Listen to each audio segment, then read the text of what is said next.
All right, this is the last of the multiple choice. I think it's page 5, so let's go through it really quickly. Change colors just to make things more exciting. How about pukey green? Sure. Speed of a car is increased uniformly from 20 to 30 meters per second in 4 seconds. The acceleration is defined as your change in velocity over your change in time. So 30 meters per second minus 20 meters per second divided by 4 seconds is 10 over 4 is 2.5 meters per second squared. So number 2. Diagram below represents a 0.4 kilogram stone attached to a spring going in a circle, so it's a circular motion or centripetal force question.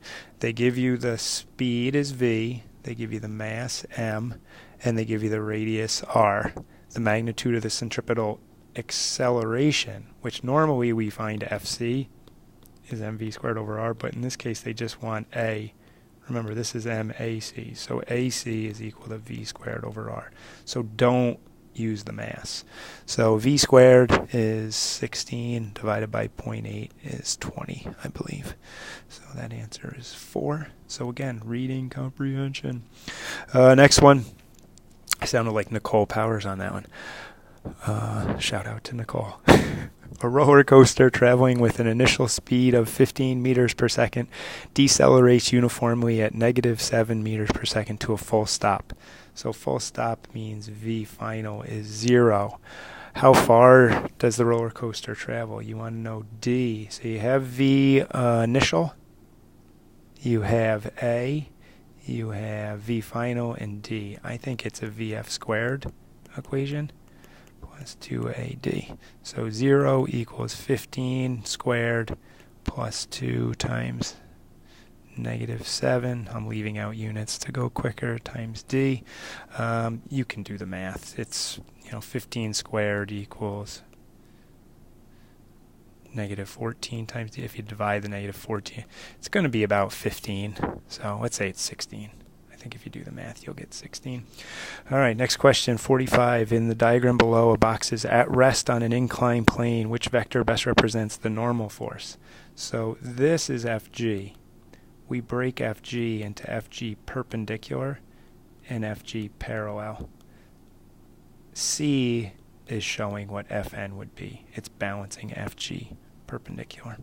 And if you remember, it's calculated Fg cos theta, because perpendicular and cosine both have C's in them. Awesome.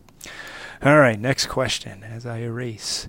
If the magnitude of the gravitational force of the Earth on the Moon is F, the magnitude of the gravitational force of the Moon on Earth is. This is a Newton's third law question. For every action, there is an equal and opposite reaction. So the answer is equal to F. If you're unsure, let me dazzle you with this bit of mathematical magicianry. You could plug in mass of Earth and the mass of the Moon. If you wanted to find the force the other way, put mass of the Moon and mass of the Earth. All you're doing is switching the order of your multiplication, which does not change your answer. Next question, 47. A block weighing 15 newtons is pulled to the top of an incline 0.2 meters above the ground. So whenever I see something above the ground, I think potential energy. And the potential energy is equal to mgh. They tell you the block weighs 15 newtons. The weight is m and g together. The height is 0.2. So that tells me it's 3 joules of potential energy before I even read the question. It says 4 joules of work is needed to pull the block the full length of the incline. How much work is done against friction?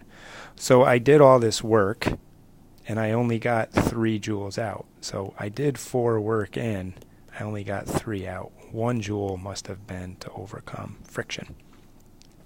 48, which term is a scalar? Scalars are anything that don't require direction to define them. Force is left, right, up, down. Weight is also, even though it's always down, we always give it a direction. Displacement is the vector for distance. So scalar is distance. As a spring is stretched, its elastic potential energy. Well, this is a tough one.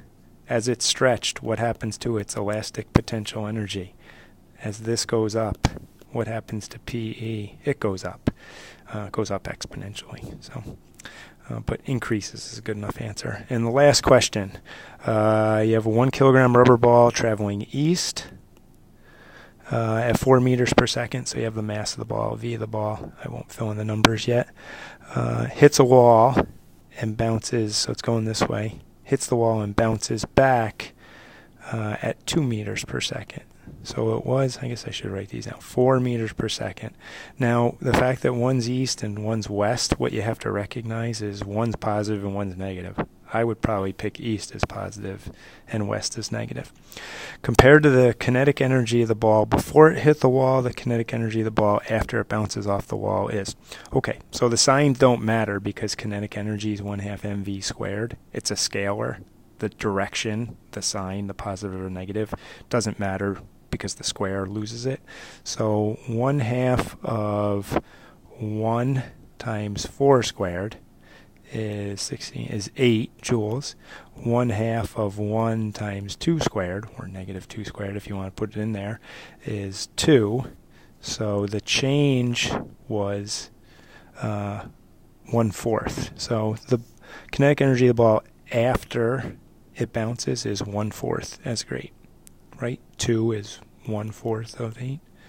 All right, I'm done. I hope all this helped. I'm not going to do the part 2s because I am super tired, and I think 50 questions is good enough for today for me.